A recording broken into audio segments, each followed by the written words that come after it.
With one move, he shocked All Black fans worldwide. He went from being one of the greatest All Black wingers in the last 20 years to apparently the worst starting outside centre the All Blacks could possibly pick. Ioane, he's rewarded after a great season at centre. 4 years later, the Karens are still telling the new All Blacks coach he's not a centre. Some don't even think he should be in the team. Try scoring rate starting on the wing, 24 tries in his first 29 test matches. Forward now, working blindside. Away for Ioane! Clever pass, Aaron Smith. Ioane's in. In his next 54 test matches at centre, only 15. He's a genetic freak, speed, size, skill and arrogance. Big space, he should go all the way! What a great try! Rico Ioane! He's the South Pacific rugby equivalent of Julio Jones. But are the fans right? His talent's wasted at centre and he should be on the wing. Let's look at where it all started for the controversial All Blacks dynamo Rico Ioane. Born on March 18th, 1997 in Auckland, this Kiwi lad had rugby in his blood.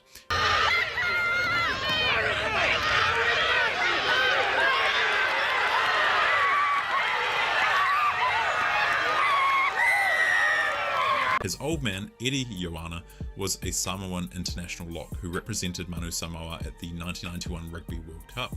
His mum, Sandra Wihongi, was no slouch either, having played lock for the formidable Black Ferns. Talk about a genetic jackpot. It's like the rugby gods decided to create the perfect player in a lab. But instead of a lab, it was just good old-fashioned Kiwi breeding. Now, young Rico's rugby journey started with a twist. While most Kiwi kids were dreaming of playing for the All Blacks, little Rico was running around Japan with his older brother and fellow All Blacks in Blues star Akira. Eddie was playing for the Rico Black Rams. Soon enough, the Ioanes were back in God's Zone, probably craving some decent fish and chips and complaining about the price of houses in Auckland. At Auckland Grammar, Rico was chosen for the first 15. At just 14, that's like being picked to lead the haka before you've even grown your first chest hair.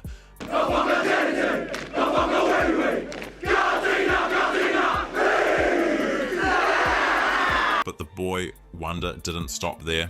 At 17, he made his debut for the New Zealand Sevens team at the 2015 Wellington Sevens. Ioane finishes it off. Exclamation mark on the semi-final #1, Tony. Before you could say chip and chase, he was off to the 2016 Summer Olympics with the Sevens squad. Historic because for the first time ever, Rugby Sevens was in the Olympics. Teenage Rico was collecting Rugby Infinity Stones. The All Blacks' attempt at assembling their Sevens version of the Avengers for the Olympics, well, let's just say it didn't quite work out. They tried to reintegrate Sevens and 15's legend Liam Messam and the Ioane brothers and fire up the crosscode phenom Sonny Bill Williams. It's like they were trying to put together a super group, but instead of the Beatles, they ended up with, let's just say they were knocked out in the quarterfinals. It's okay, Sappers, you can stop Googling, did South Africa win a medal in Rugby Sevens? The answer is still no. The country, the boys made it for us, we are happy, we are now recognized all over the world. They know. After the Olympics, Rico's 15's career was about to explode like a spring Bok fans' blood pressure during a crucial line-out. Everyone's favourite Super Rugby underachievers until this year, sorry, Blues fans came calling. Knock us to seven race! Something out of absolutely nothing! Faster than you can say Bolden Barrett's flick pass, Rico became a regular starter for them on the wing. Seen tonight. Rico Ioane gets on the outside. Finally, Rico! He throws the dummy, gets away from one, from two! Ioane! If he's not a superstar, he picks it up and he gives it to his brother. Akira to Rico, and Rico has got a hat-trick. But wait, there's more. In 2016, the All Blacks came knocking. Rico Ioane, Auckland. Jerome Kaino, Auckland. Rico made his debut against Italy, replacing Israel Dag in the 50th minute. And because scoring your first international try is apparently too easy, he went ahead and did it in the 73rd minute. Through that last one, now they swing it wide, Fekitoa for Ioane, and stretching. Talk about making an entrance. It's like he walked into a party down to Yardi and then proceeded to win every drinking game in sight. The 2017 season was when Rico really hit his straps. He was terrorising defences like a Pawa poacher who would never get caught. In the Blues' historic match against the British and Irish Lions, he crossed the try line 3 times. Better floats a lovely ball out. Ioane heading for the corner. Enrico Ioane scores. Sure, 2 were ruled out, but it was enough to catch the eye of the All Blacks selectors. And then came the Lions Test Series. Picture this, the biggest rugby event in New Zealand since the 2011 World Cup. Thousands of travelling Brits and Irish looking for redemption after that Brian O'Driscoll tackle.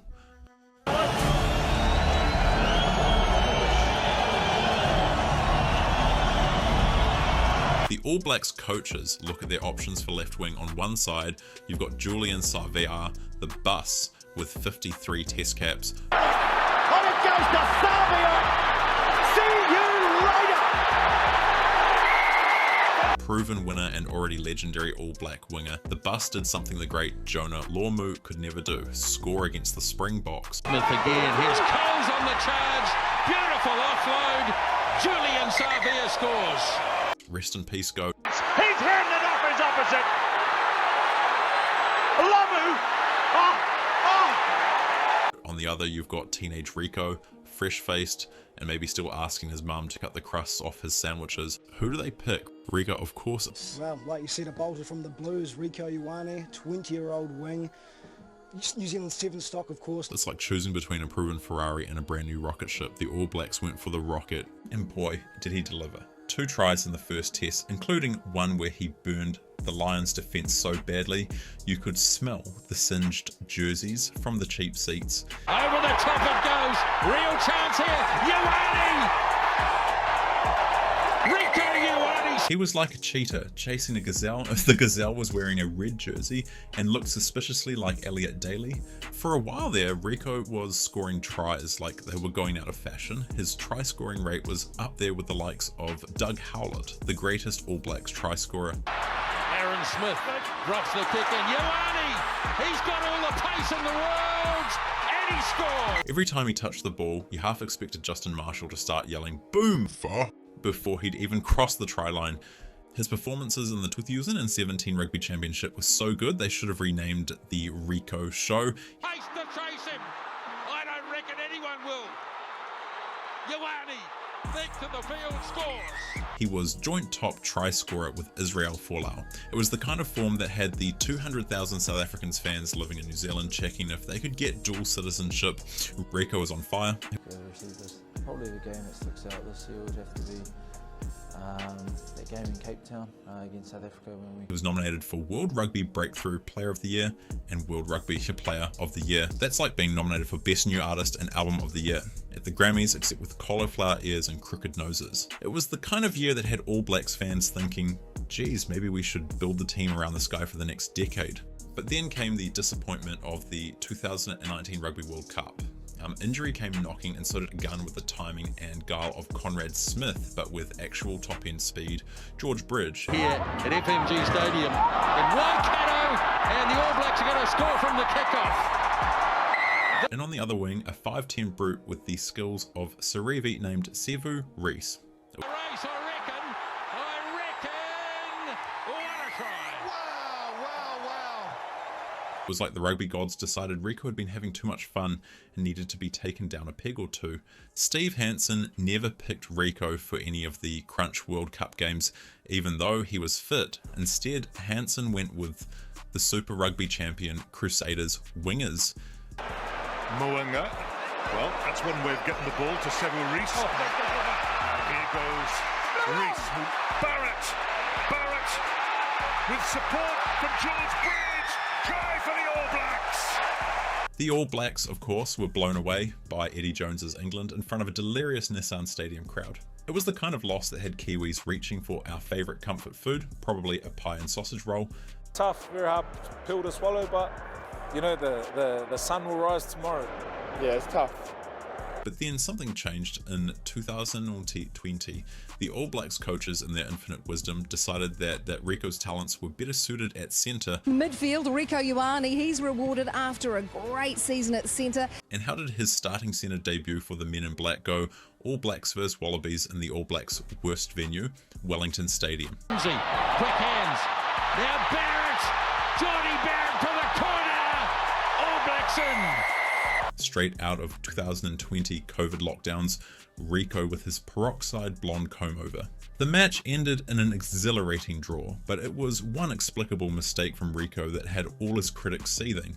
Turnover ball. Rico catches it with 20 meters to go. No one in front of him. Rico drops the ball over the line. Kind of how Kiwis felt about Jacinda's lockdowns. They've lined out here to the left. There's so many of them, and it's going to be Ioane, and the All Blacks score. He's lost it. There's no try. Okay. All Blacks fans were face-palming so hard you could hear it in Australia. Springbok fans, meanwhile, were probably laughing so hard they spilled their borewas. The great news though, Rico never really had a bad game for the All Blacks after that at centre. However, his try scoring has gone from a raging torrent to a sad little trickle. From scoring a try a test match to scoring a few each year at centre, All Blacks fans feel like they're watching Jonah Lomu trying to play halfback. Sure, he can do it, but is it really the best use of his talents? You see, the Blues said, "Oh, Rico is our centre." They had groomed him from the start to be their centre. The old Tana Umaga route. World-class wing transition into world-class centre. Great line from the captain. Oh, he's looking for the long pass to Sivimatu. Can he finish? Let's face it, do the Blues ever struggle to find world-class wingers? Joe Rokethoko, Jonah Lomu, Rupini Thauthau Nimbutha. It's like they have a secret factory somewhere in Auckland churning out legendary wingers. At centre for the Blues, he was still their favourite son, running through, over and around everyone in Super Rugby, except for Scott Robertson's Crusaders. Like most Pacific Island and Māori kids from Auckland and Northland, he grew up playing touch rugby. Blues have numbers away to the left. Rico Ioane, great ball away to Robinson, and the big red goes. The Blues knew he was always going to be their gun centre, but All Black fans outside of Auckland were never convinced. He was just a try scorer, just a finisher, never had and never will have the passing skills to put his outsides away. But here's what really gets All Black fans running for their keyboards. Faster than they can type, he's not a centre. It's the cockiness, arrogance and pettiness Rico and a key to play with. And Rico Ioane scores one of the tries of the Sky Super Rugby Ultimate. Peroxide hairdos, the mullets, it's that he's not Conrad Smith or Tana Umaga, it's that he's never won a World Cup or captained the All Blacks. The movement, and there's some afters. But since when was it a rule All Blacks have to be as bland as a bowl of unflavoured porridge? This isn't a tea party, it's test match rugby. A bit of swagger never hurt anyone. Just ask the 2011 and 2015 World Cup winning team. A first on overseas soil.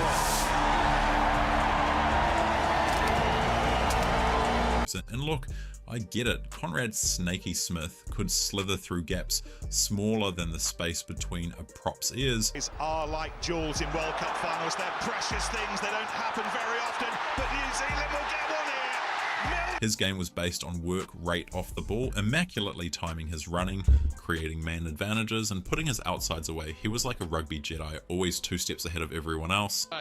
Now an opportunity for Conrad Smith, frees up Ben Smith. Lovely work. Now Dag and Israel Dag. Tana Umaga was so inspirational, he could motivate a sloth to run a marathon, the ultimate international centre. Captain, well-spoken, inspirational, tough, excellent, ball runner, passer and defender. Carter with his pace gets up to it, and the skipper, after all that's happened to him this week. He's everything All Black fans wish Rico would be. It's like comparing a classic Kiwi pavlova to a trendy deconstructed dessert. Sure, they're both sweet, but one just feels more right. It's it off to Major. Major's got Umaga, and it's a stroll in the park for the captain. But here's the thing, Rico isn't Conrad or Tana. Comparing him to past greats is like comparing apples to oranges. If apples and oranges could sidestep and score tries. There you go, there's Rico Ioane. You know, he's broken the tackle. It's like expecting every Springbok lock to be the next Victor Matfield. Sometimes you've got to appreciate the player for what they are, not what you want them to be. And let's not forget, the game has changed. The space that Conrad and Tana had to work with is gone, replaced by rushed defences. Akira Ioane once again. Tackle made by Trevor Nyakane. To Abao. It's not just midfielders rushing midfielders, it's 6'4", 120 kg Springboks like PSDT and Etzebeth rushing. South Africa knocked that ball forward. The referee's playing advantage. Humongous forwards lining up the whole All Blacks backline, waiting for that one hospital pass that the All Blacks haven't been able to stop throwing since the Nonu and Carter days. It's like trying to navigate Auckland traffic during rush hour. There's no space to move. The rules have changed too. These days the tight 5 forwards know they only have to be fit enough to run for a half a game. The fatties know they can milk a 5-minute sit down for a bruise on their pinky toes. They have discovered a loophole in the matrix and they're exploiting it for all it's worth. Talk us through that physicality, because the breakdown, you're absolutely winning those moments. The speed of the ruck has been really quick. Numbers around the ball, taking the ball flat with plenty of options. We haven't seen much of that. They really haven't gotten to their rhythm and flow. The All Blacks' superior fitness doesn't matter anymore. The days of the All Blacks scoring 20 counter-attacking tries against England and South Africa from missed kicks for touch are gone. It's like showing up to a gunfight with a really fit horse. Sure, it's impressive, but is it really what you need? McAllister must score or somebody else will. It'll be Luke McAllister. They cruising. Now let me play devil's advocate for a moment. Do we really need Rieko on the wing? The All Blacks aren't exactly short of talent out wide. We've got Will Jordan, Mark Telea, Caleb Clark, Sevu Reece. It's an embarrassment of riches. It's like complaining about having too many flavours of ice cream to choose from. Moving Rieko to centre might not be the popular choice, but it could be the right one for the team. Out of nothing, the All Blacks. A speculative kick from Sexton.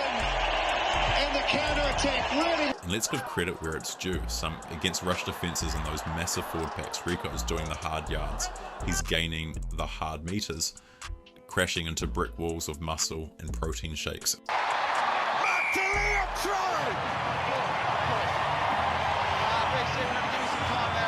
He's awarded the try. Plus, let's not forget, Rieko at centre is still an enormous threat. Defenders have to worry about him running through them and burning them on the outside. He's like a Swiss Army knife and more, versatile, unpredictable, and potentially very dangerous if you're not careful. It's enough to make Springbok fans reach for their biltong in stress. But here's the rub, and it's a bigger rub than a physio, giving a cramping flanker's calf a going over. No matter how successful Rieko is at centre, some All Blacks fans will never come around. He's the Marmite of the All Blacks. You either love him or you hate him. You see, the quintessential Kiwi and All Black are guys like Dan Carter and Richie McCaw, quietly spoken and humble, off the field, lethal on it. They're about as likely to trash talk as a librarian is to start a mosh pit. Rieko, with his American-style NBA, NFL standover tactics, is like a peacock in a paddock full of sheep. It's like he didn't get the memo that All Blacks are supposed to be seen and not heard, except when they're singing the national anthem, of course. Drag towards the touchline, but the ball... Squire again. Charge. Now, here's the kicker, and I'm not talking about the kind that wins you a match in the 80th minute. If Rieko Ioane ever wants to make all the All Blacks fans happy, he's probably going to have to win a World Cup or two for the All Blacks. And even then, some fans will probably complain that he didn't do it humbly enough. It's like the rugby equivalent of, you can't please everyone, so you might as well please yourself. Again, another penalty advantage. Rieko Ioane almost thought about the offload there. Look at Lukhanyo arm. Nowhere near as fast as Rieko, but he's a 2-time World Cup winner.